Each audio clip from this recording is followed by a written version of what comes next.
आज का सत्संग एक अद्भुत विषय पर आधारित है।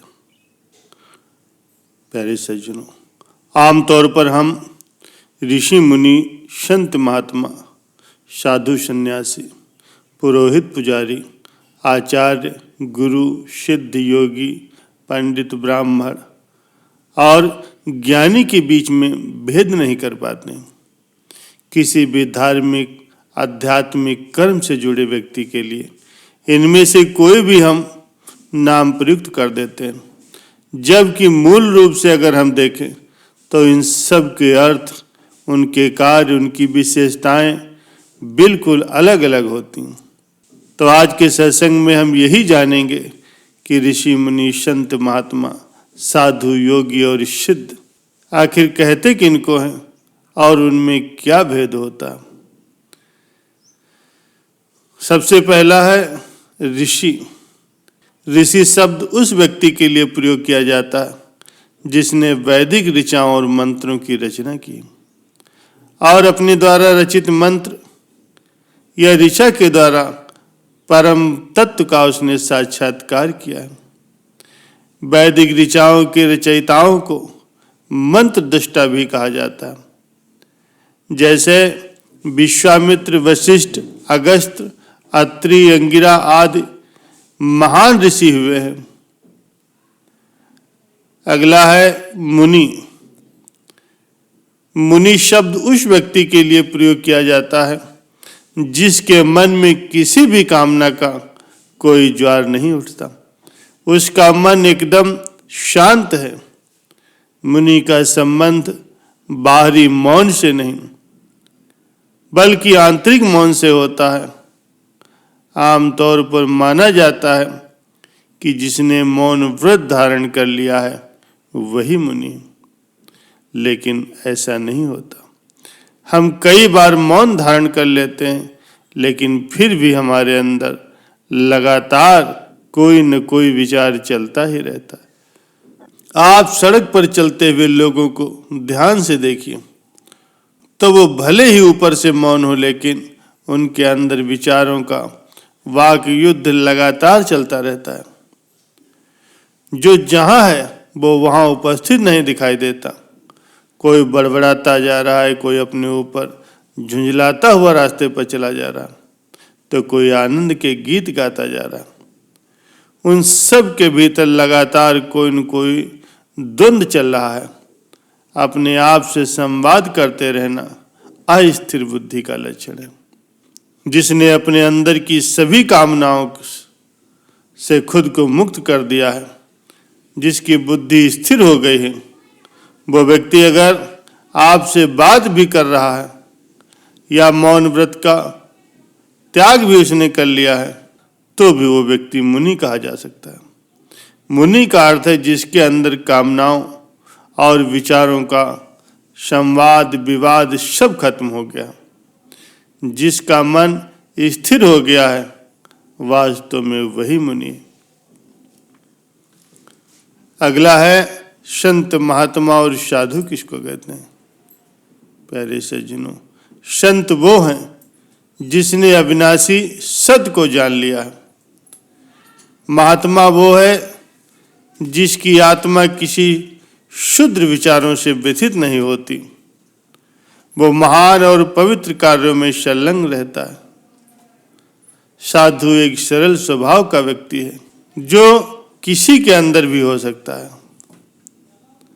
अगला है योगी और सिद्ध किसे कहते हैं। जिसने कर्म योग के द्वारा समत्व बुद्धि को प्राप्त करके अविनाशी सत्य के साथ खुद का योग करा लिया हो, वही योगी। सिद्ध वो है जिसने कुंडलिनी जागरण के द्वारा अविनाशी सत्य का साक्षात्कार किया हो। अगला है महंत, पुजारी और पुरोहित कौन है। प्यारे सज्जनों, सनातन धर्म को राजनैतिक और धार्मिक तथा नैतिकता से जोड़ने वाले व्यक्ति को इस संज्ञा में रखा जा सकता है। महंत किसी भी संप्रदाय विशेष की व्यवस्था का उच्चतम अधिकारी होता। पुरोहित धार्मिक कर्म कांडों को संपन्न कराने वाला व्यक्ति होता है। पुजारी ईश्वर की मूर्ति की सेवा करने वाला सेवक होता है। अगला है आचार्य और गुरु। आचार्य धार्मिक पुस्तकों का ज्ञाता होता है। ये सनातन धर्म की महान परंपरा के अंदर लिखी गई पुस्तकों के व्याख्याकार होते हैं। ये एक प्रकार के धार्मिक शिक्षक भी होते हैं। गुरु वो है जो किसी भी व्यक्ति की चेतना को ईश्वर की परम सत्ता से मिला देता है। गुरु की महिमा ऋषि मुनि साधु और संतों सब ने गाई है।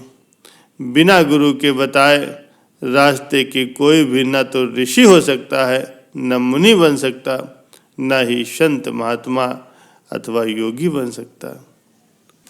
इसीलिए कहा भी गया है, 3 लोक 9 खंड में गुर से बड़ा न कोय, करता करे न कर सके, गुरु करे सो होय। अर्थात तीनों लोकों 9 खंडों में गुरु से बड़ा अन्य कोई नहीं है। विधाता विधि लिखित विधान से बंधे होने के कारण हमारे प्रारब्ध को मिटा नहीं सकते, किंतु समर्थ सद्गुरु प्रारब्ध के कर्म फल को बदलने की सामर्थ्य रखते हैं। गुरु पारस को अंतरो, जानत है सब संत, वो लोहा कंचन करे, ये करे देत महंत। अर्थात गुरु और पारस पत्थर के अंतर को ज्ञानी संत महापुरुष जानते हैं और समझते हैं। वो जानते हैं कि पारस के स्पर्श से लोहा सोना बन जाता है। गुरु की महिमा तो उससे भी अधिक गाई जाती, क्योंकि गुरु ज्ञान की धार पर चढ़ा करके मूर्ख को भी महंत बना देते हैं। आगे भी कहा गया है, गुरु कुम्हार शिष्य कुंभ है, गड़ी गड़ी काढ़े खोट, अंतर हाथ सहारे देत, बाहर मारे चोट। अर्थात ऊपर से कठोर दिखने वाले गुरु कुम्हार की तरह होते हैं और शिष्य मिट्टी के लोथड़े के समान। हम में से बहुतों ने देखा होगा कि कुम्हार मिट्टी को कोई आकार देने से पहले उसे कूट कर पीस कर महीन करता है, अर्थात उसमें पानी मिला करके रगड़ रगड़ करके उसके लोथड़े बनाता है। उसके बाद उसे चाक पर चढ़ा करके चाक चलाता है और उस मिट्टी के लोथड़े को पीसता रहता है। किंतु इस सारी क्रिया के दौरान न सूखी मिट्टी को बिखरने देता और न ही गीली मिट्टी को गिरने देता। चाक चढ़ा करके उसको घुमाने के दौरान भी वो अपने हाथों का सहारा दिए रहता, यहाँ तक कि जब तक चाक चढ़ी गीली मिट्टी को बाहर से पीटता रहता है, तब भी एक हाथ अपना अंदर लगाए रहता।